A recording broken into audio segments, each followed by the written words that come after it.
interaction and getting to know who our viewers and listeners are. When I was young, my dad used to say, "Nana, stop arguing." I wanted an outlet that would enable me to give my opinion.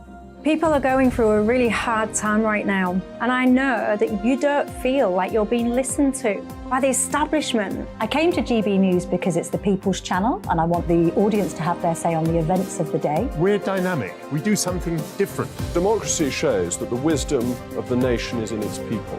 I get to travel to find out what the story is from a personal perspective. The British people aren't fools. We know when we're not being told the full story. We've got to work out how Britain moves forward from this. It's the best country in the world. The establishment had their chance. Now we're here to represent your views. Britain's watching. Britain's watching. Britain's watching. We're proud to be GB News. The People's Channel. Britain's news channel.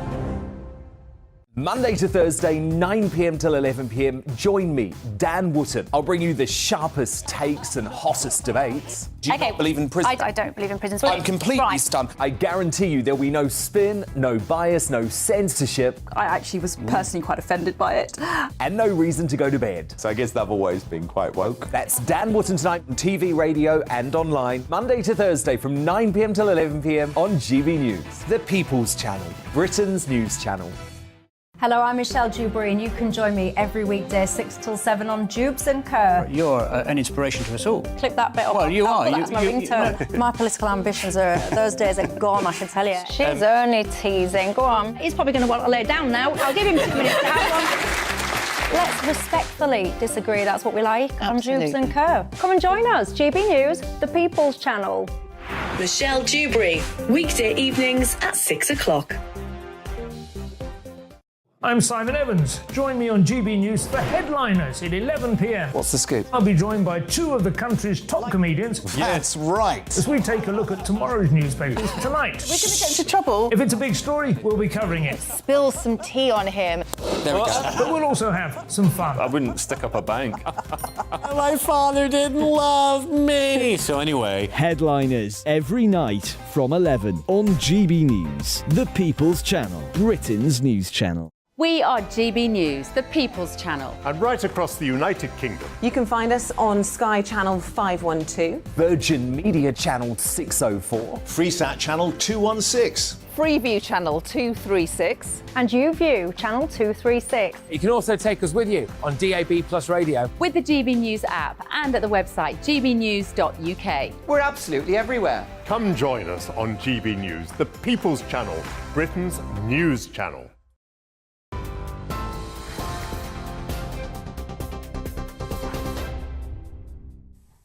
It's 11 o'clock. You're with GB News and in a moment headliners. But first, let's bring you the latest news headlines. And tonight, President Volodymyr Zelensky has said It's all about family, being in people's living rooms, all the interaction and getting to know who our viewers and listeners are. When I was young, my dad used to say, "Nana." Ukraine with a minute's silence today.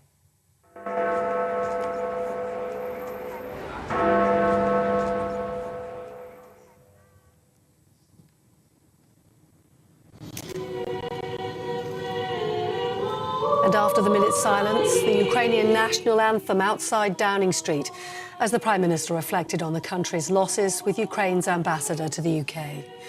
Britain has today imposed new sanctions on Russia, including an export ban on equipment they use on the battlefield.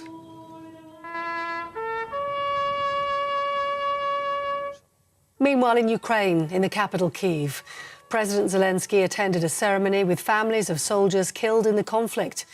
He described the last 12 months in Ukraine as a year of pain and sorrow, but also of faith and unity. Well, in other news today, the Prime Minister could soon announce a new post-Brexit deal for Northern Ireland after holding what was said to be a positive call with the EU Commissioner. Rishi Sunak is expected to continue talks with Ursula von der Leyen to discuss the Northern Ireland Protocol this weekend in hopes of revealing a new deal by Monday. Number 10 said he's had constructive talks with supermarkets and businesses about the issues the Prime Minister is attempting to fix. Well, in an exclusive interview with GB News, James Cleverly told GB News how the government is approaching negotiations. We remain focused on the outcome rather than the method, and the outcome is to protect Northern Ireland's place in the United Kingdom, to make sure that people and businesses and the political representatives of those people in Northern Ireland are comfortable with the resolution, whilst also making sure that we protect the UK internal market. Those are very much our motivations. That's what will drive our actions. And you can see Darren McCaffrey's interview with the Foreign Secretary James Cleverly in full tomorrow at midday on GB News. Now, detectives investigating the attempted murder of an officer in Omagh in County Tyrone have made a 5th arrest today. Detective Chief Inspector John Caldwell remains in a critical condition in hospital after being shot outside a sports centre on Wednesday evening. Police in Northern Ireland say they're treating the incident as terrorist-related, with the new IRA their chief line of inquiry. Now, thousands of displaced Ukrainians are being given the chance to go to the Eurovision Song Contest being hosted in the UK. Around 3,000 tickets will be made available to Ukrainians who are currently living in the UK because of the war. Liverpool has been chosen to host on behalf of Ukraine, who won last year's competition. And as part of the UK's commitment to honour the 2022 winners, the government's announced £10 million in funding to help ensure the event truly showcases Ukrainian culture. On TV, online and DAB+ radio, this is GB News, the People's Channel. Time for headliners.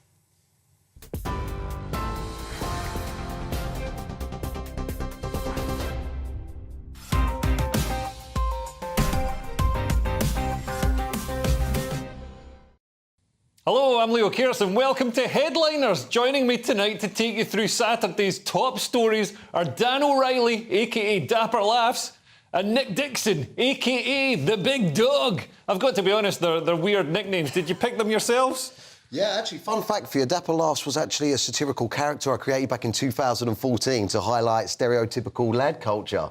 I can jump into it to explain the name for you if you like. So you were satirising lad culture, That's right, yeah. Is that something you've retroactively decided after you got in trouble? I just rehearsed that loads because I thought you was going to say, you were going to ask me about it. But yeah, the name Dapper is because I'm good looking, and Laughs because...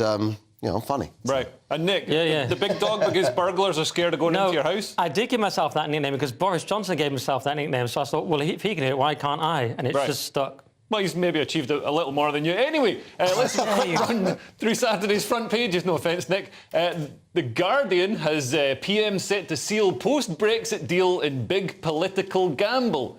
The Telegraph has Sunak to secure new Brexit deal at the weekend, basically the same story. The Times has Brexit deal within days. I'm seeing a theme appear here. The Daily Express has Camilla forces U-turn on Roald Dahl book cuts row. Well, I think some other people had a hand in that as well. I think my tweet might have done something. Anyway, the Eye has Starmer on course for a landslide victory. The Daily Star has not such a cunning plan, milady, talking about those turnips. And those were your front pages.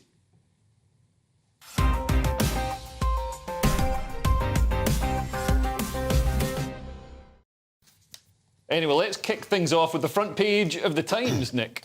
Yep, the Times has Brexit deal within days, and this is about Sunak trying to push through this deal and the whole Northern Ireland Protocol, which I love talking about. It's one of my favourite things. So Ursula von der Leyen was going to meet the King as well. That's not happening anymore, but it's a bit controversial. Sunak's trying to push through this deal. Boris is against it, and he's piped up. Of course, he wants his deal that he had, the Northern Ireland Protocol bill. He's saying it was a perfectly good bill. I came up with it. What are you doing? Whereas Sunak wants to sort of pretty much scrap that bill. But the advantage of that bill is it lets us unilaterally rip up the Brexit deal if we want. We have more control with that. So the DUP, people like Sammy Wilson in the DUP, are basically saying Sunak's not communicating with us and he's being a bit soft on Europe. So Sunak's just trying to plough on and get it done, but there's opposition from the DUP, and if he doesn't bring them in, that's going to be a problem. And the Eurosceptic side of the Tory party in general. So hardline Brexiters are causing problems, and obviously Boris is causing problems. That's your Remainer summation of it, yeah, Leo. You're on the wrong track, mate. And obviously Boris wants to cause problems for Rishi because Rishi got rid of Boris. He loves it. So yeah, he still thinks he's PM in his head. Dan, is this just a sort of Game of Thrones style battle between two kings, one who's been deposed? Yeah, it looks like it, doesn't it? But to be honest with you, I've done loads of research off air on this and still don't understand any of it. So no, none of us do. Okay, great. Not just me then. Well, it's spectacularly dull, but basically what it is, so the protocol means that Northern Ireland is in the EU for goods and services, and outside of the UK. So there's got to be a customs checks if goods and services go from the UK, which seems weird, even considering Northern Ireland is supposed to be part of the Union. It seems to be creating this sort of third state that's more in the EU than in the Union. So the DUP didn't like it, so they've bailed on the executive in Northern Ireland and caused all sorts of logjams there. Boris proposed a bill to override the protocol, and I mean, should I go on? It's so boring. It is quite boring. It was quite funny, the Boris side of it, because allies of Sunak accused Boris of being desperate for Rishi to fail, but a spokesman for Boris has said that he supported the government. It's just like, no, he doesn't. He totally doesn't. Yeah. Anyway, Dan, let's turn to the front page of the Eye next. Yeah, so Labour on course for a landslide election victory as polls shows them beating the Tories on almost every policy area. Rishi Sunak has failed to close the gap on Keir Starmer's party despite strong public support of the government's stance on supporting Ukraine. Now, I had a look into some of this. I can't personally see much difference here.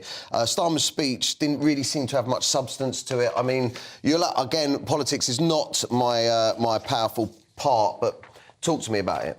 Well, yeah, I mean, obviously I'm not a massive fan of Starmer. His speech was boring. He keeps going on about sticking plaster politics, which is just this annoying phrase he started. And he's got his 5-point plan, which was also boring. But he can be boring. He's got a +3 net satisfaction rating, which he just sort of stays on. No one really hates him or likes him, except maybe Jeremy Corbyn. He just sort of stays on that and waits for the Tories to mess everything up, which they have done. And this is why they're getting hammered. I mean, this is the thing. I mean, we've got economic turmoil, uncontrolled immigration and rising crime levels. I mean, normally you could vote a Tory government in to fix those problems, but these problems have been caused. They've been caused by a Tory government. Yeah, and now voters prefer Labour on basically everything except Ukraine. So, yeah, cost of housing, NHS, cost of living, and that's where the Tories have lost it. They lost their membership when they got rid of Boris. They've lost actual Conservatives by not doing anything conservative. But then, crucially, they've lost on competence, which is always meant to be the one thing that they have over Labour, who are sort of mad lefties. But the Tories have lost that. And they lost members when they overruled the election of Truss. And that wasn't great. The Blob sort of pushed her out. And and now we're going to have to go through this illusion again that Labour are going to make it better. And obviously they're not. Obviously it's not going to be any better. It's going to be slightly worse. But we need a new party. We obviously need a third party, but that's not happening. So we're just going to go through the same old thing. Well, we say that, but I mean, in Italy, in Sweden, we've seen surprise parties from the right come in and steal quite big gains, because there's really nothing between the Tories and Labour anymore. Yeah, but Italy have proportional representation, so they've got like 1 billion different parties in their parliament who all have like 1% of the vote. So we can't have that. So that's a big difference. We can't do that unless a fringe party suddenly becomes ridiculously large overnight. It could happen. There was some hope for reform, wasn't there? But then they've not really done much. They were polling at 10% the other day. Yeah, it's not bad. So if they were just did anything exciting, they could come in. But their policies were basically like Lib Dem policies from the 90s. Yeah. Who are you going to vote for, Dan? I'm just glad you guys know about politics. That's what I'm saying. Let's get on to the Daily Star stories. I'll be in there for you. Well, it's almost the Daily Star. How about the Daily Express, Nick? What are they leading with? So they've got Camilla forces U-turn in Dahl book cuts row. And as you say, Leo, we had a bit to do with it. I wrote a brilliant article for the Daily Skeptic. A lot of it, Salman Rushdie weighed in. He might have had a say as well. Yeah. And everyone was criticising this absurd censorship of the Roald Dahl's books, where they destroyed the original text and put in all these stupid sanitised phrases. Absolutely disgusting. Everyone hated it. And Camilla weighed in at Clarence House, and she said to some authors, please remain true to your calling, unimpeded by those who may wish to curb the freedom of your expression or impose limits on your imagination. Then apparently she smiled and said, enough said. So it was obvious what she meant. So it was very cool that she sort of intervened like that. Yeah. And what Penguin have done now is roll it back a bit. They're now going to have this Roald Dahl Classics collection, which could be called the actual books. And then they've got a censored version, which shouldn't even have his name on, as far as I'm concerned. It should just say Puffin Morons or something down the spine. And actually, I mean, here's what Puffin said. It's absolutely absurd. They said, we've listened to the debate over the past week, which has reaffirmed the extraordinary power of Roald Dahl's books and the very real questions around how stories from another era can be kept relevant for each new generation. You don't need to doctor the stories to keep them relevant. Just print them out. That's all you're there for. If you want to create new books, write new books. And the problem is, I mean, our publishing companies have been taken over by woke social justice ideologues, and the books that they're commissioning, the woke books, aren't selling. Nobody wants to have a lecture in this sort of leaden prose that makes sure it doesn't offend anybody. Nobody wants that. So instead, because they're not selling, they've had to go in and edit books that are selling to try and crowbar their ideologies into there.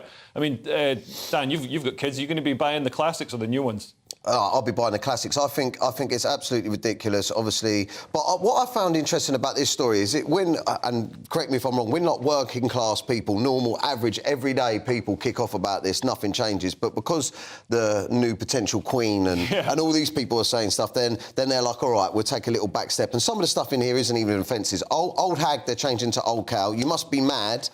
Into you must be out of your mind, and look, and they changed the Oompa Loompas to gender neutral. I mean, gender neutral. Come on, man. I'd have thought of all the offensive things about the Oompa Loompas. Their gender isn't part of it. No, you know I mean they never specified that. But yeah, the changes. Do you not see they changed the enormous crocodile? I mean, this is a book for very young children, and they changed it because it said we eat little boys and girls. They took that out and said we eat little children. It was the gender part. It was the biological not the sex. fact that it eats the kids. Exactly. So yeah, Jesus. it's absolutely pathetic. Why do these people get away with it, Leo? This is just me. I would have criminal charges for these people. What they've done is worse than vandalism. They should have to go to a non-woke literary course taught by maybe me or Dr. Andrew Doyle, and they should learn about literature, and they should maybe have to pick up litter by the side of the road with those sticks. So this would be like the opposite of equality, diversity, and inclusion training. I like the sound of this. I mean, as long as there's Community sandwiches, service. as long as there's sandwiches, it's a good afternoon spent. Anyway, finally, our friends at the Daily Star. Dan, take it away. Yeah, thanks for giving me the Daily Star. I reckon I can really go in on this one. Not such a cunning plan, my lady. Turnip stockpiles spark panic over government advice. Supermarket sellout of Baldrick's favourite veg. Government minister. Basically, look, they're just saying that we're running out of veg. Just to be clear, it's veg. Veg. Sorry. Just in case anybody's alarmed. Really apologise. Anybody's alarmed at a shortage this weekend, don't worry. It's not affecting. It's not printed very well on there. There is no shortage of veg. Veg. Sorry, I'm definitely getting fired. Oh my God! I think Ofcom's just.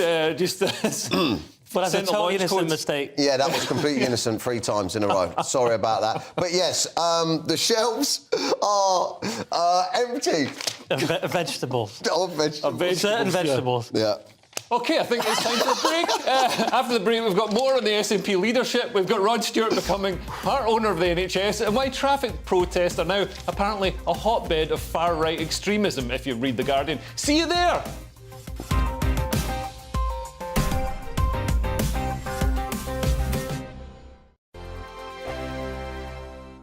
It's all about family, being in people's living rooms, all the interaction and getting to know who our viewers and listeners are. When I was young, my dad used to say, nah.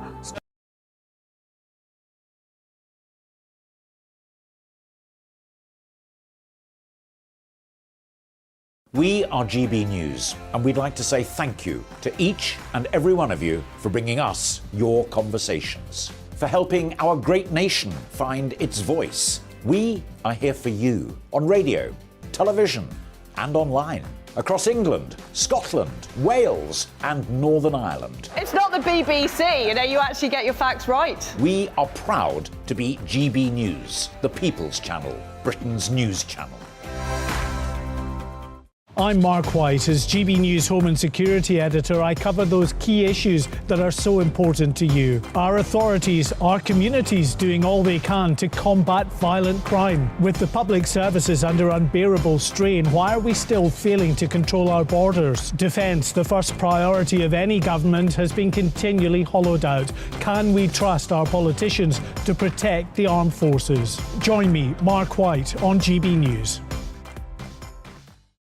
Join me, Nana Akue, Saturday and Sunday afternoons on GB News. Expect fiery debate and passionate discussion as me and my panel tackle some of the biggest topics hitting the headlines.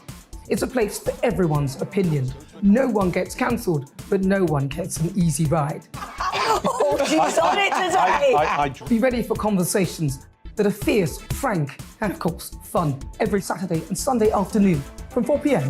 on GB News, the People's Channel. Monday to Thursday on GB News, it's Bev Turner Today from 10 a.m. We're going to be here for you, our GB News family, to keep you up to date, but also make you smile. The guy went from puberty to adultery. And I can't wait to bring a few of my own opinions. I have no time for cultural totalitarianism. We'll engage in passionate, but always polite debate, with your thoughts and opinions at the centre of it all. Only on GB News, the People's Channel, Britain's news channel. Join me every Sunday at 6 p.m. for Gloria Meets. In exclusive interviews, I'll be finding out who our politicians really are and what they really think. It's something that you would never want anyone to suffer. I didn't know what channels there were. I didn't think I'd be believed. I must have weighed about 7 stone and I'm 5'8". My instincts was to sort of cover this up. I mean, clearly that was a mistake. Join me every Sunday at 6 p.m. on GB News, the People's Channel, Britain's news channel. We are GB News, right across the nation. You can get us on television, on radio, on digital. We're absolutely everywhere. Amazing! You see, amazing! You remind me of me in the European Parliament. But here's the most important bit. We are not part of the mainstream establishment. We think and speak just like you do. We are the People's Channel. Magnificent. That's really, really thoughtful. Come and join us on GB News, the People's News Channel.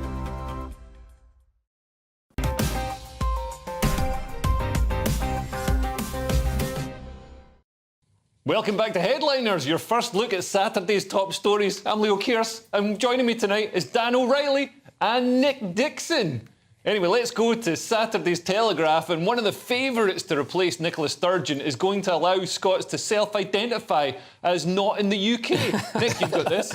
That is basically the size of it. Yes, Ash Reagan threatens to declare Scottish independence without a referendum. She's saying she can just unilaterally decide it, and she believes that the international community will take this seriously, which is quite amusing. And she's calling it a voter empowerment mechanism, which is lols as well. And isn't a voter empowerment mechanism what an election is? Yeah, it's hilarious. And she's saying that Sturgeon's de facto referendum doesn't go far enough. Everyone's saying she's going to run as a de facto. She's like, no, that's not far enough. And what this seems to me, Leo, I'm no expert on Scotland, but as a layman, it looks to me... I mean, the idea, firstly, of unilaterally declaring yourself independent, I can unilaterally declare myself many things. I could be Prime Minister. No one's actually going to recognise it. The second thing, I think she's doing this to just make her mark out her territory, because Kate Forbes is leading despite her thing about Christianity, which we'll get onto, and Humza Yousaf is like second, and Ash Reagan's obviously far behind. So my theory is she's just got to say something bold and ridiculous to make her mark. And galvanise the SNP's hardcore base of rabid nationalists who want to destroy Scotland. Well, that's how you would phrase it. I would say patriots who,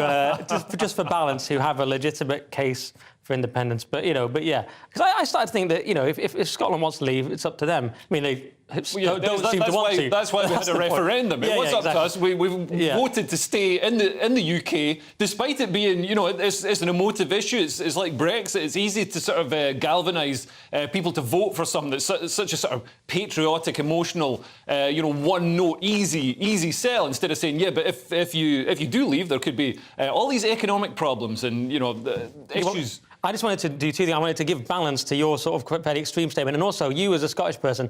I always feel as an English person harder to talk about independence because it's not my lived experience of having to live in Scotland. Yeah. So I feel like you're better to comment on it. That's why I gave the balance there. But yeah, I have lived in Scotland. I mean, to be fair, as soon as I could get the megabus, I came down to England. But I have up until then. I was in Scotland. Dan, I've done the Edinburgh Festival, which is pretty bad. Go on. The Edinburgh Festival is basically England. It's more English than England itself. True. So Dan, what do you make of this Scottish independence? No comment. Right, OK.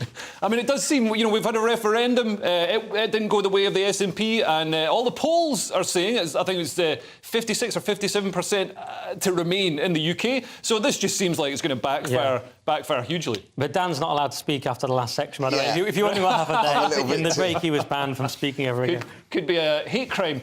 Speaking of hate crimes, sticking with the race to replace Sturgeon, the Daily Mail has the incendiary claims that Humza Yousaf skipped a vote on gay marriage because he was scared of getting grief down the mosque. Dan, tell us more. Yeah, this is the old transport minister that drove without a licence once. This guy's a legend. SNP leadership frontrunner, and excuse me if I pronounce it wrong, I'm not doing it on purpose, Humza Yousaf skipped the key vote... You did better than when you tried to pronounce veg. Thank you. Veg. Right. Skipped key vote on gay marriage because of his religious views. Basically, the leadership frontrunner deliberately skipped the final vote on the same-sex marriage in the Scottish Parliament because of his religious views.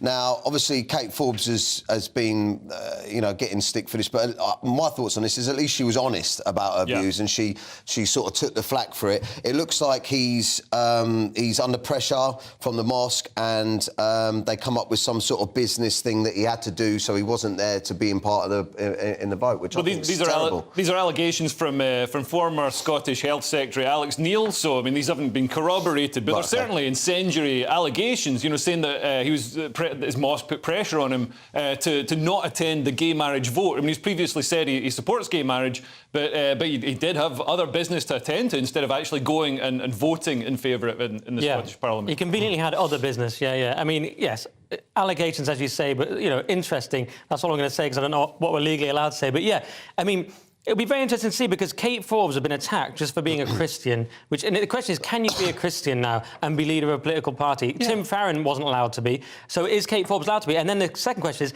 are you allowed to be a Muslim? And that's what this is about. It's like, can you have Muslim traditional views and be a leader? So it's going to be very interesting to see how it plays out because you should be allowed to have your religious views and be a leader of a mainstream political party, if you count the SNP as mainstream. But I'm not sure. Well, if Kate Forbes wins, because she's so much better as a candidate, she should win on being a better candidate. Because you sort of awfully wanted that horrible authoritarian bill where you basically listen to people in their homes over dinner. Everything he's tried to do. I mean, the hate crime bill, criminalise conversations in your own home, and even he wanted it to criminalise stage performances, so we would be out of a job. Disgusting. Wow. And he supported the gender recognition bill, awful. So he's an awful candidate. Kate Forbes much better, but it'd be interesting to see, can you still win as a Christian, a fairly fundamental Christian? Hopefully you can, because she's a much better candidate, but let's see. Right, we'll see. We'll see. Anyway, the Telegraph reports on Rod Stewart paying for an NHS scanner, which can be used to find out the rhythm of my heart. Hopefully he doesn't get involved in surgery, because he thinks the first cut is the deepest. Dan, have I told you lately that this is your story? I loved that. That was great. So Rod Stewart is out here doing more for the NHS than the government. I mean, it's amazing. First of all, the geezer's out filling in potholes. Now he's reduced the hospital waiting list for scans by 10% after covering the cost of a mobile unit for the day. The singer-songwriter phoned in on Sky News after he basically felt a little bit guilty for his private healthcare and all of this stuff, and said that he was going to pay for it. He did. He'd done it in Essex. He felt it was a terrible injustice, and he reduced the waiting list by 10%. And it's got a bit of a mixed response. People are saying, "Oh, thank you, well done," and but a lot of people complaining online because he actually voted Tory, so they're saying it's your fault. Yeah, do you know what I mean? Maybe he voted Tory for other reasons, like maybe he thought they were going to try and bring tax down or control our borders, or one of the many things that Tories have in the past been famous for. But this Tory government doesn't seem to have any clue about how to enact. No, that was very naive if he did, but it's good, isn't it? It's a nice thing that he's done, but it's not really sustainable as a system. You can't really have... Like Switzerland, they're not adopting a Rod Stewart-based system. It shows where this health service is, and that's the problem. Can we get Tina Turner to pay for an MRI for a week in Milton Keynes? Exactly. If every pop star did it, maybe it would be sustainable, but it'd be a hell of an effort. So that's my problem with it. Also, I thought it was quite funny, he said, "I'm not all mouth and trousers." That's not really the phrase, is it, Rod? It's all mouth and no trousers, but, that's a mere quibble. He's saving lives. That's the most important thing. It's Mick Jagger who's all mouth and no trousers. Anyway, the Guardian are now warning that protests against low-traffic neighbourhoods are far right. Nick, do you think a Guardian journalist has ever seen something and thought, actually, this thing isn't far right? Maybe like pencils or a glass of water. I mean... It's absurd, as you say. It's far right trying to infiltrate UK's low-traffic protests. So people don't like these low-traffic neighbourhood schemes. They're not good. Voters don't want them, as Nick Fletcher pointed out, and got in quite a lot of trouble with the party.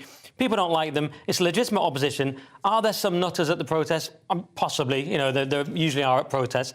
But The Guardian described them as far right. And firstly, they're listening to Hope Not Hate. It's a ridiculous, discredited organisation. Also, they call GBNews a right-wing news channel, which should be like libelous because we're famously regulated by Ofcom, which everyone knows now. So it's pretty famous. So you can't be a right-wing channel if you're, in the UK as a broadcaster, it's just not possible. So, the fact that you and me are is mere coincidence. Tonight, I'm not really. This 1 hour might be I'm more of a sort of countercultural artistic figure. But the point is, So they're calling GB. So the Guardian don't really care about facts in this story, and they're also assuming that everyone who talks about who's worried about world elites and things like this, an elite running the world, is like anti-Semitic. Because mainly that's not. Some of them may be, but mainly that's just a genuine concern. Well, any movement like this, and anything that's right-wing parties have to do a huge amount to make sure they keep the nutters out. This is just the fact that nutters who believe in anti-Semitic conspiracy theories or whatever it is are drawn to protests and drawn to things like that. We've seen it with vaccine protests, but it doesn't discredit the entire movement. The fact that Piers Corbyn turns up. Yeah. I mean, I think that they're mocking people here and saying that they're conspiracy theorists and that. But if you look back on look at what happened with Twitter. A lot of people thought that they were conspiracy theorists, that Twitter were blocking out political parties and stuff. I've got a couple of mates back at home, Lee and Charles. We thought that they were conspiracy nutters. You fast forward 2 years, they're just nutters. Most of the stuff they said come true. Yeah, you know what I mean? they're proving to be correct. Nutters. Yeah. Anyway, the Times now, and Prince Harry wants an apology from his dad. No, not that one. The gingerless new king, Dan.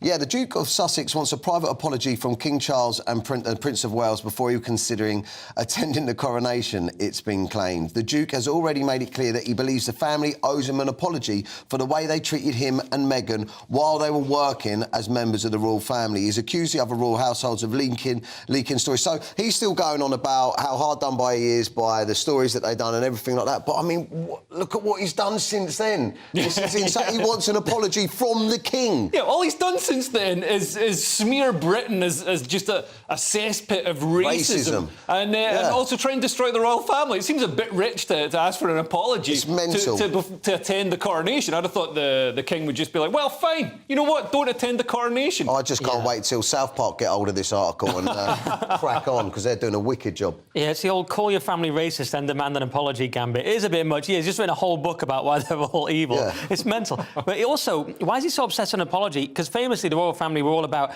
never complain, never apologise. Yeah. Oh, never explain. What is it? Never explain, never complain. Something like that. And never apologise. And he actually cited that in an interview. So it seems to be like a sort of power struggle. He needs to force them to apologise, even though that's not their thing. So it's just a weird power struggle, obviously. Yeah. Absolutely. Anyway, we've got to take a contractually mandated break now. When that's over, we've got Billy Bragg, how to re-educate problematic kids. And it turns out school children really need to pee. I'll see you in a couple of minutes.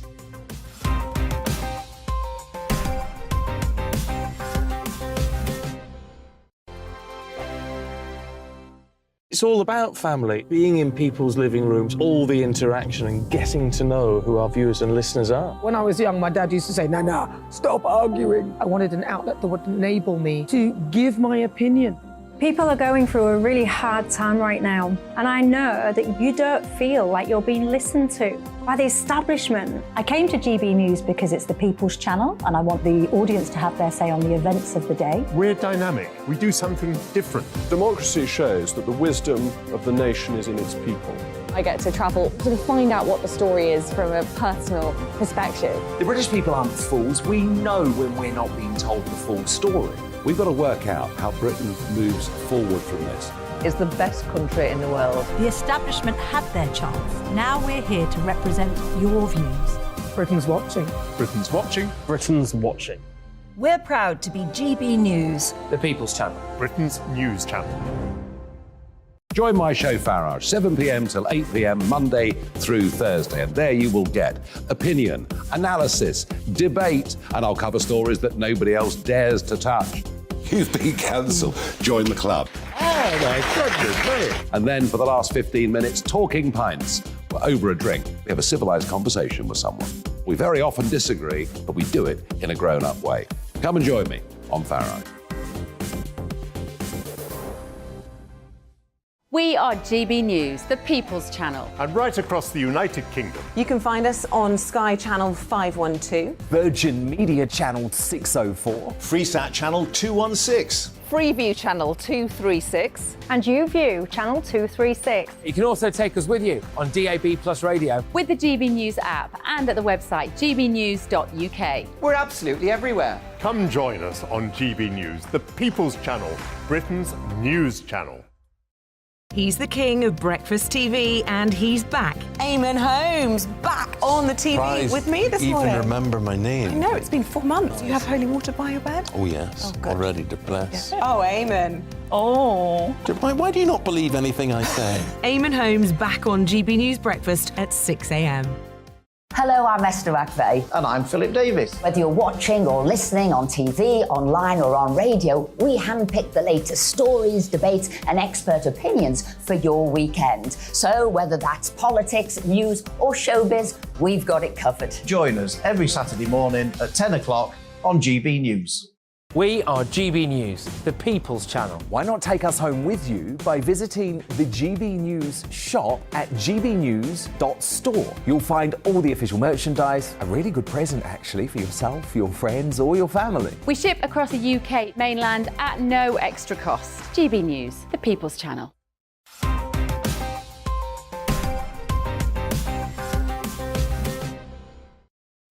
Welcome back to Headliners. The Daily Mail and millionaire socialist Billy Bragg is defending the censorship of Roald Dahl books, saying that he censors his own dreary songs that all sound the same. Nick, you can tell us more about this. Yeah, I think Billy Bragg was the only person in the country who supported the censorship of Roald Dahl. I mean, you know, God bless him. And Gabby Hinscliffe in The Guardian. Oh, was there? There was two. There was this absurd tweet he wrote. He wrote, suppose your mum wears a hairpiece due to chemotherapy and kids in your class call her a witch because they read in Dahl's book that witches all wear wigs. I mean, that is a reach, isn't it? I mean, that is dumb, even by Billy Bragg tweet standards. I mean, that's an entirely imagined situation, and it just shows that he's unable to enjoy anything. Everything must be analysed and pored over. For anything that could be picked out and portrayed as problematic in some imagined scenario could hurt some imaginary feelings for an imaginary person. And the funny thing is, his song's actually far more dangerous because they promote communist propaganda.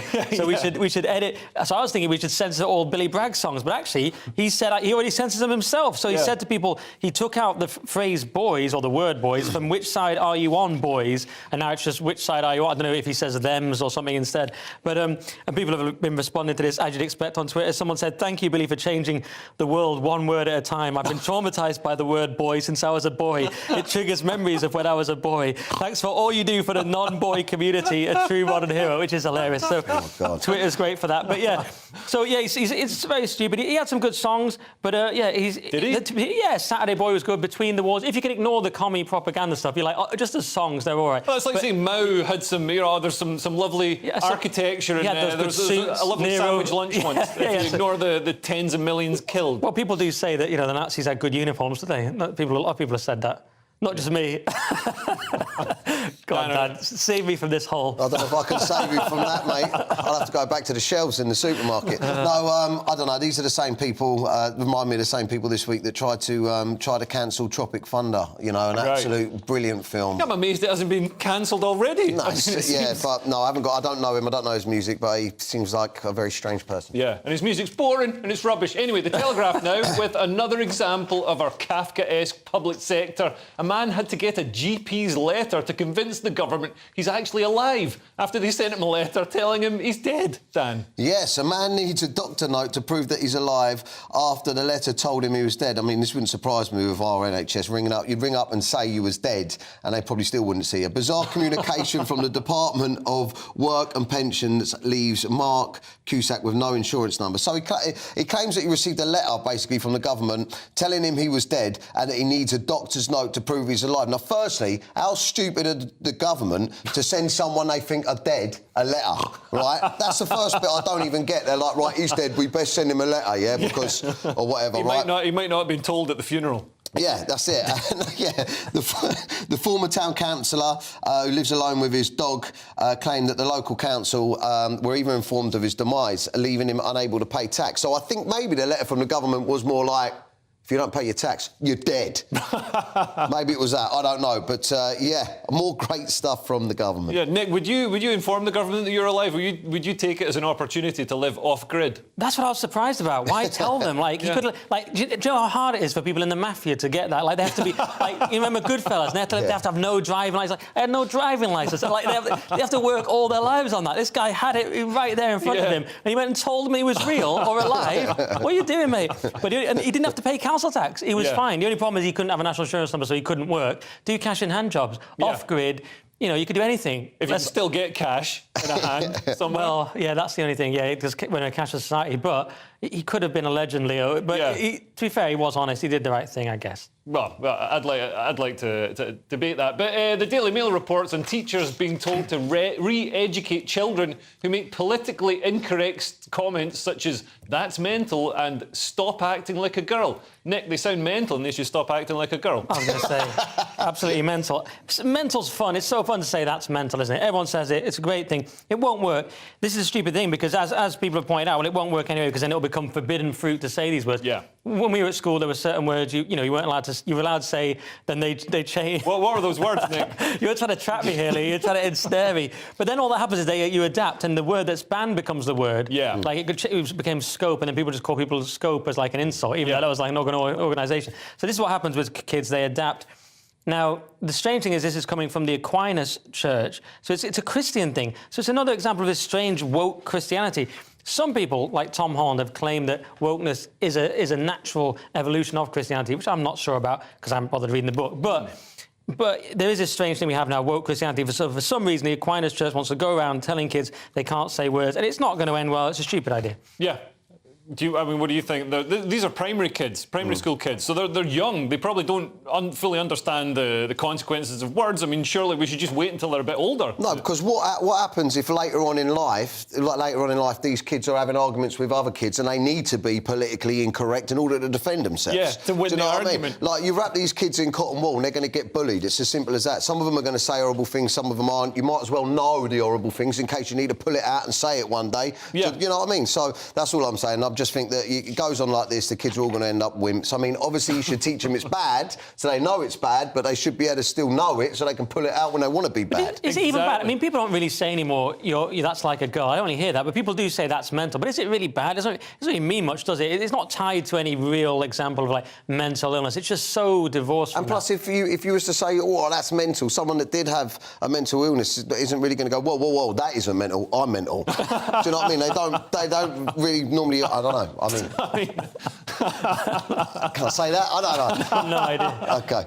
Well, I enjoyed it. Anyway, the Metro now, and pupils have been rioting over being banned from toilets. Hey, teacher, leave those bogs alone. Dan, you've got this one. Yeah, children riot in schools across the country to protest toilet rules. Riots have been reported in schools across the country as protests staged by pupils over toilet usage. It seems to have got out of hand. The police have been called into a number of schools as they revolted. I mean, these guys are going mental. They're setting trees on fire.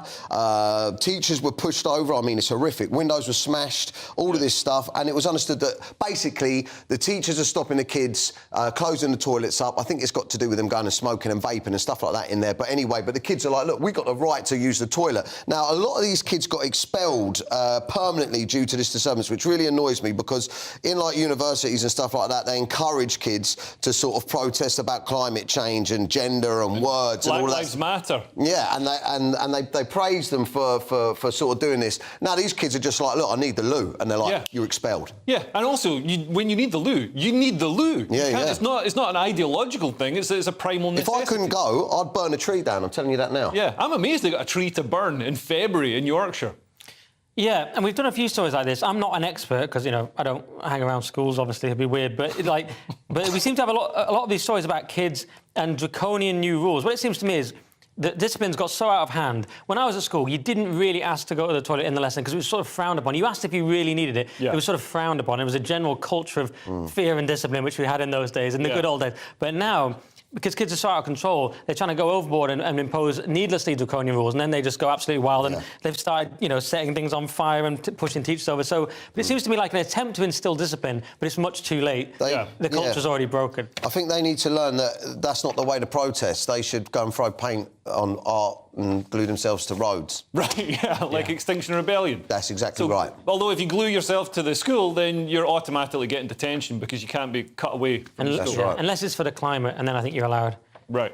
OK. Well, the Mirror now reports on girls turning up to schools in miniskirts and going home in tears after intrusive inspections by male teachers. Nick, this sounds like one of your demented fantasies. I'm not sure you're even allowed to say. I mean, I think, I think I could probably sue you for that. I think that's, I'd like to see you pretty disgusting for saying that. Yeah. Right now. Look, it does sound, but it's one of these stories. Male teachers inspect schoolgirls' skirt length. To the layman, that sounds bad. But when you actually look into the story, the head's saying they didn't do anything unprofessional. It's simply, again, an attempt to impose standards. We used to have things like grammar schools, we had educational standards, we had certain uniform standards. That was all normal. But now, it sounds, again, like the school's trying to impose this, but because there's no real culture of it, so people are rebelling and saying, what are you doing? So just to be clear, you're defending the male teachers going over and intrusively inspecting these girls, the length of their skirts Yes. with a tape measure? Yeah. OK. And there's no mention of tape measures in the story. There's no mention of tape. You've added the tape measure. How's he going to do it? They do it by eye. They're experts, Leo.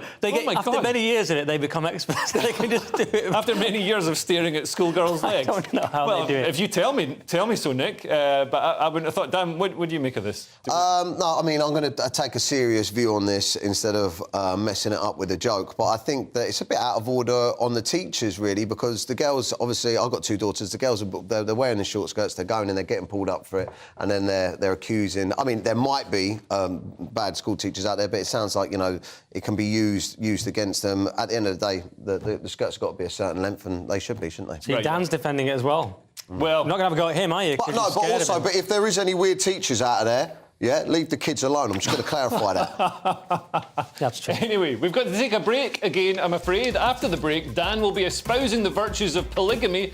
Nick will tell us the counterintuitive news that marriage is actually beneficial and why you shouldn't feed drugs to spiders. Now, that's mental. See you in a couple of minutes.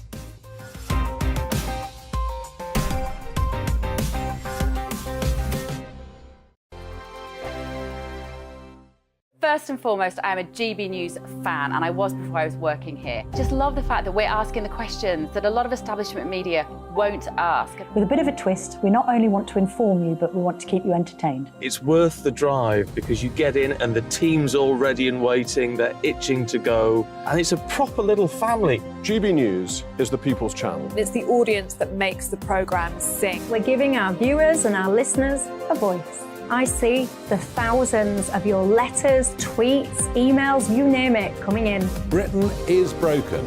How on earth did we get into this mess? But more importantly, how do we get out of it? The establishment had their chance. Now we're here to represent you. It's time for something different. It's time for GB News. I'm very patriotic. I believe in Britain. Our best days lie ahead. Britain's watching. Britain's watching. Join us here on GB News. The People's Channel. Britain's news channel. Hi, Andrew Pearce here. Join me every Friday lunchtime for a proper no-nonsense debrief of the week's events. With special guests in the studio and the GB News team on the ground, I'll be getting you up to date with news, some intelligent discussion, and my own sharp take. The weekend starts here with me every Friday lunchtime on GB News, the People's Channel, Britain's news channel. I'm Michael Portillo. Join me on GB News on a Sunday morning for topical discussion, debate, arts and culture, and sometimes even some ethical dilemmas. I don't always agree with you, Michael. Michael Portillo, Sundays on GB News, the People's Channel, Britain's news channel. I'm Andrew Doyle. Join me at 7 o'clock every Sunday night for Free Speech Nation, the show where I tackle the week's biggest stories in politics and current affairs with the help of my 2 comedian panellists and a variety of special guests. Free Speech Nation, Sunday nights from 7 on GB News, the People's Channel, Britain's news channel. Here on GB News Live, we'll be keeping you in the picture, finding out what's happening across the country and finding out why it matters to you. We'll have the facts fast with our team of reporters and specialist correspondents. Wherever it's happening, we'll be there from 12 noon on TV, radio and online. GB News, the People's Channel, Britain's news channel.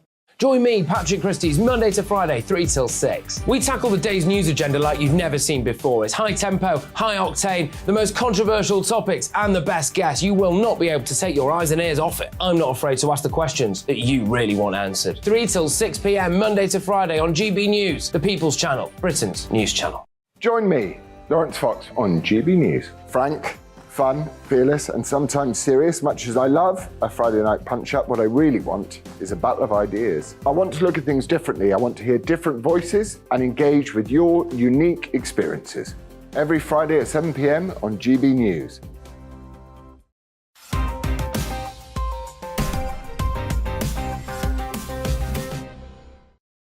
Welcome back to Headliners. Let's go to the Times. And society has always had promiscuous people, but now they're rebranding, chucking it about a bit, as polyamory and protesting because they want to be recognised as a valid sexuality on the LGBTQIA++ spectrum. I can feel myself getting chlamydia just reading about this, Dan. How do I follow up from that? Laura Boyle first came across a polyamory at McGill University in Montreal after, and I love this, it's quite a romantic story. She was walking down the corridor, she dropped her books on the floor. 3 men entered her. No, she dropped her books on the floor and another student helped her pick them up and they went for a coffee and he said, like, have you heard of polyamory? I mean, if this happened in England, especially London, if you drop your books on the floor and another student was there, he'd probably just nick them. But he took her to a coffee shop, explained to her what it was all about. She said, I've heard of it. Is it like having an open relationship? He was like, no, it's like that, but with feelings. Oh, God, they made it worse. Yeah, that's right. And basically, she's among an estimated 12 million people who call themselves polyamorous. Anyway, I'll just cut to the chase. Majority of people cheat. Right, anyway, that's what they're saying in the article. So majority of people cheat. Why cheat when you can have an open polyamorous relationship? But it isn't... I can answer that, because they're all ugly. They're all disgustingly ugly and fat, and they're crawling with diseases. Nick, wouldn't you agree? Wow. Well, yeah, I've always said that polyamory is basically posh cheating. But what's interesting is, I think the idea of open relationships is almost, and people hate me for saying this, it's almost a logical response to the collapse of marriage and the breakdown of society, because you've got the red pill people online who sort of say, yeah, it's pointless to get married, from a sort of, and these people would be thought of as sort of more countercultural, right-wing and things like that. And weirdly, they're agreeing with the lefties who call it polyamory in The Guardian, and they're both kind of agreeing that relationships and marriage is broken down, so you may as well just sort of do what you want and invent your own, relationship models, which maybe it makes some sense. But I do think the 3 parents thing is wrong and gross. Well, you can't have 3, but in this they're saying 3 parents, and they're saying it's actually good for the children. I don't think it is. Don't involve the kid. Maybe some kids, grow up, happy and balanced having that. But I think the best. I hate to sound like a vicar's wife from the 1980s, but the best thing for kids is 2 parents. The nuclear family, absolutely. Yeah. So glad we sorted that out. The Daily Mail now, and unmarried men are twice as likely to die from heart failure compared to married men. Nick, let's see if you can make it through this story without a cardiac arrest. Yes, so glad you've given this to the single hypochondriac. Basically, being single is going to give me a heart attack, so that's great. And good thing I'm not ever stressed out. So the reason is that when you get if you get diagnosed with heart failure, you're more likely to die. You're 2.2 times more likely to die within 5 years if you're single. So basically, what it is. Once single men find out they've got a heart problem, they go, I may as well just do what I want, eat ice cream for breakfast, drink all day, whatever. Whereas if you've got a wife, she goes, maybe you shouldn't do that. That's my interpretation of the data. Well, couldn't it be pre-existing lifestyle factors that have caused the cardiac arrest or heart problem? Yeah, but it's the death from diagnoses of it is increased if you're single. To get that diagnosis... Yeah, but they've both got there. The unmarried and the married and single have got there. It's just that the single die much quicker having received the diagnosis. Yeah, but it doesn't mean that they're starting from the same point. No, I suppose they could both... Well, yeah, they could both get diagnosed with it, but one has a better health background in other ways. Yeah, that could be true. Anyway, they put it down to things like having loneliness, isolation, of course, risky behaviours, drinking excessively, like I've said, or basically, if you have someone there, they just keep you in line a bit, don't they? Sounds like a good weekend, Dan. I mean, what do you make of this? Well, I sort of read it as this could be because the wife is monitoring. The wife monitors the husband to check that they're all right. But I'm married. My wife doesn't monitor me. She spends her time watching murder documentaries and making notes. So it sounds like you should monitor her, maybe. Yeah, definitely. Well, my wife wants me to get life insurance. It's like, I don't want to give you an incentive for me to die. There's already enough incentive for that. Anyway, moving on now. The Mirror, and sadly, some creatures have been deliberately inbred by humans until they're deformed and can hardly breathe. But enough about Britain's upper classes. This is about pugs on cards, Dan. Love it, mate. Moon pig the card thing that we've all used when we can't be bothered to go out and buy cards for our loved ones. Moonpig stopped selling cards with pugs and French bulldogs over health complaints. Moonpig will no longer sell the cards featuring images of pugs and French bulldogs after campaigners said it would promote the breathing impaired breeds, and campaigners have now called for them to ban more dogs, saying it normalises the respiratory breathing issues. Now, the problem with this is they think that they're going to take the pugs off there, and then what's that going to do? It's going to stop promoting the breed. So then what? People are going to stop buying the dogs, so the dogs are going to die. So these campaigners are killing dogs. But they're going to stop making new pugs that have, because you meet people. Oh, it's always girls. It's always left-wing girls, and they're like, oh, look at my beautiful pug. And you look down at some alien thing that's choking to death with the folds in its face. Just because something can't breathe properly doesn't mean you should kill it. I mean, my wife snores. I'm not going to kill her. Well, anyway, the Telegraph now reporting on some ingenious ways governments have been wasting our taxes by getting animals high on drugs. Nick, tell us more, please. Yeah, well, they've called it what really happens when a bear takes cocaine and turns out it dies, is the answer to that. So, yeah, it sounds like one of Dan's old Vine videos, like bears on coke. But, like, yeah, and then it goes into all these other animals that they've given drugs to. Weirdly, I don't know if we've got a picture, but I looked into it. They gave spiders... Oh, good, I suggested it, so I'm glad they listened to me. But, yeah, we got spiders here. They were given different drugs, and you see that one is on...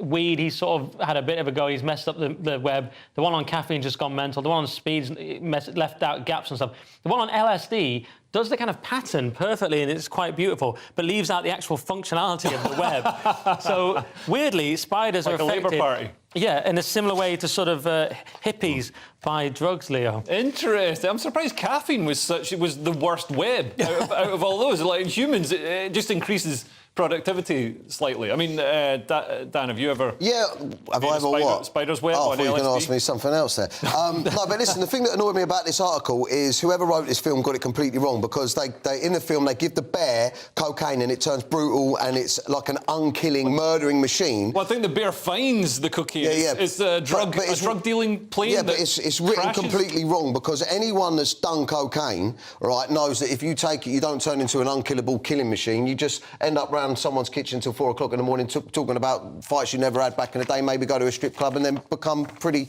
useless in bed. Don't go around killing people. Right. That's what I heard anyway on the grapevine. So if there'd just been a kitchen, a 4 a.m. kitchen for that bear, it could have survived. Yeah. And maybe a strip club. Finally, the Daily Star, and they're searching for someone who likes sniffing their own poo. I'd have thought this was any Guardian reader, Dan.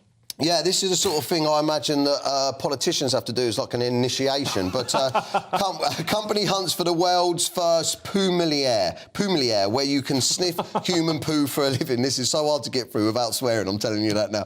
The company hoping to end the poo taboo, why you'd want to end the taboo around poo, because it is just poo, has launched a search for the world's first poo-millionaire. The hunt for the world's... I can't even say the word, but basically it's a nutrition brand, Feel Complete, has launched a search to break the taboo. Because, you know, poo is you know, it's all right. Why? Yeah, I don't know what's going on, Nick, either. Nick, why are they doing this? I don't understand. I mean, why are we covering this? I mean, that's my question. I think it's because we've got to cover 20 stories, and this is the last story. The answer is because Andrew Doyle's away. That's the answer to that. I mean, can you imagine, like, all the people that write... All the people that write... I can't believe you're criticising my hosting of the show. You don't choose... Can you sue him for that? It wasn't actually a criticism of you, but it was just a general comment. But we've got people that write Twitter threads against us, and like, they'll find this and say, see what they're covering. There'll be all people commenting. Anyway, the poo taboo, I'm happy with keeping that taboo in place, as you implied. I mean, there are some taboos that are there for a reason. But there's a £1,500 training grant for somebody who's willing to learn how, and it's got some use. It's got some use apparently. It's to you can find out people's gut health from smelling their poo. Yeah, and I want to know: will there be diversity amongst these poo smellers, and will that be properly? It's 2023. Of course, there's going to be diversity. Good. Anyway, that's enough talking about poo. The show is nearly over, so let's take another quick look through Saturday's front pages. The Guardian has Prime Minister set to seal post-Brexit deal in big political gamble if Boris doesn't wreck it. The Telegraph has Sunak to secure new Brexit deal at the weekend. The Times has the exact same story, Brexit deal within days. The Daily Express has a different story. Camilla forces U-turn on Dal book cuts row, although some of us also said stuff about it that might have influenced things. Anyway, the Daily Star says, not such a cunning plan, milady. Apparently we're running out of turnips after being told that we could just eat turnips. Anyway, that's all we have time for. Thank you to my guests, Dan and Nick. Tomorrow, Stephen Allen is in the hot seat. And if you're watching this for breakfast, stay tuned for the breakfast show after.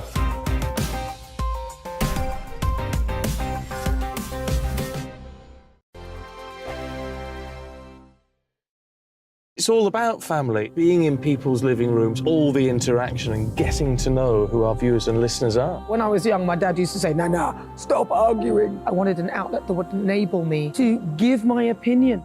People are going through a really hard time right now, and I know that you don't feel like you're being listened to by the establishment. I came to GB News because it's the People's Channel, and I want the audience to have their say on the events of the day. We're dynamic. We do something different. Democracy shows that the wisdom of the nation is in its people. I get to travel to find out what the story is from a personal perspective. The British people aren't fools. We know when we're not being told the full story. We've got to work out how Britain moves forward from this. Is the best country in the world. The establishment had their chance. Now we're here to represent your views. Britain's watching. Britain's watching. Britain's watching. We're proud to be GB News. The People's Channel. Britain's news channel. Join my show Farage, 7 p.m. till 8 p.m. Monday through Thursday, and there you will get opinion, analysis, debate, and I'll cover stories that nobody else dares to touch. You've been cancelled. Join the club. Oh my goodness, And then for the last 15 minutes, talking pints. We're over a drink. We have a civilised conversation with someone. We very often disagree, but we do it in a grown-up way. Come and join me on Farage. We are GB News, the People's Channel. And right across the United Kingdom. You can find us on Sky Channel 512. Virgin Media Channel 604. Freesat Channel 216. Freeview Channel 236. And YouView, Channel 236. You can also take us with you on DAB Plus Radio. With the GB News app and at the website gbnews.uk. We're absolutely everywhere. Come join us on GB News, the People's Channel, Britain's news channel. He's the king of breakfast TV, and he's back. Eamon Holmes, back on the TV with me this morning. Even remember my name. I know, it's been 4 months. You have holy water by your bed? Oh, yes. Already to bless. Oh, Eamon. Oh. Why do you not believe anything I say? Eamon